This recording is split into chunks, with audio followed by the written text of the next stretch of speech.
This morning, a special edition of our morning rounds, medical news. Alzheimer's disease is a growing health crisis. More than 5 million Americans are estimated to have it, and that number could top 15 million by 2050. British neuroscientist Joseph Jebelli has studied Alzheimer's throughout his career and recently went on a journey of discovery that produced his new book that's out now, In Pursuit of Memory, The Fight Against Alzheimer's. Dr. Joe Jebelli, welcome. Hi, good to be with you. What motivated you to go on this, well, it turned out to be a very personal journey, didn't it? It did, yeah. So I first became interested in Alzheimer's after seeing it in my grandfather. When I was a teenager, he was going through the process of Alzheimer's disease. And like many people, I just wanted answers. What is this disease? What's happening to him? And how can we stop it? And that's how I sort of became interested in the field. And I then sort of decided to write the book because I wanted to give the public an accessible account of where we are in terms of the research, what the history of the research is and how we've got to where we are and ultimately where we're headed in the future. And by 2050, it is expected to overtake cancer to be the world's second leading cause of death, clearly something that's affecting millions of people around the world.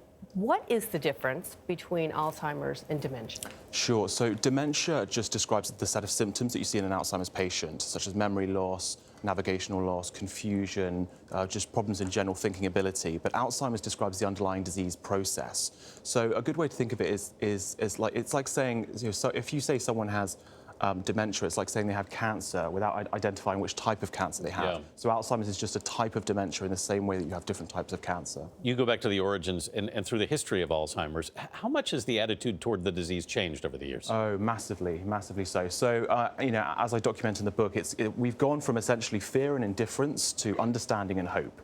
When the German psychiatrist Dr. Alois Alzheimer described the disease in 1906, he was essentially ignored by his peers because at the time, the idea of linking a biological manifestation in the brain to a behavioral manifestation was just a very unusual alien concept. It's very obvious to us now. So it took a long time for researchers to finally wake up to this problem. And, in the 60s and 70s, Alzheimer's was essentially rediscovered by some amazing psychiatrists like the Hungarian Martin Roth and the English microscopist Michael Kidd.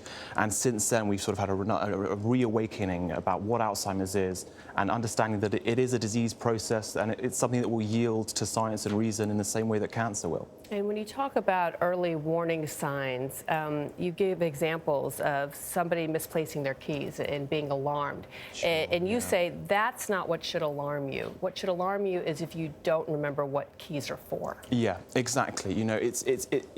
Forgetting where your car keys are, your glasses are normal. Everyone has everyday forgetting as they age, and you probably weren't paying enough attention to the memory. You're probably a bit tired. It's when you find things like your keys and your glasses, and you think, "Hang on, what are these for?" It's when that confusion sets in.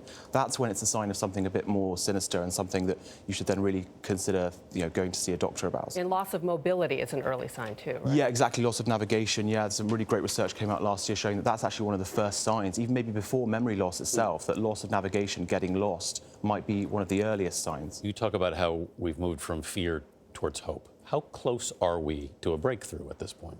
Sure. So the most optimistic estimate, and it's one that I kind of ascribe to because I'm a natural optimist, is between 10 to 20 years, that we will at least have an effective treatment. Because what we really need to do is push the illness back. The cure for Alzheimer's is actually not what many people think.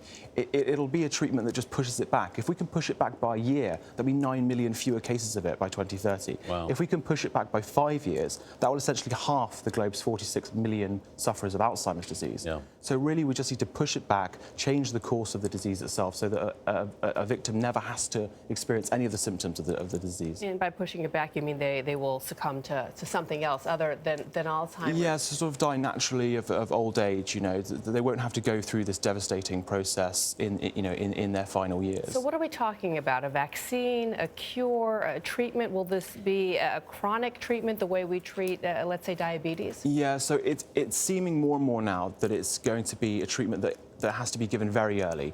We know that Alzheimer's is a disease process that evolves over decades of time and that it actually starts maybe 10, even 20 years before you see any symptoms.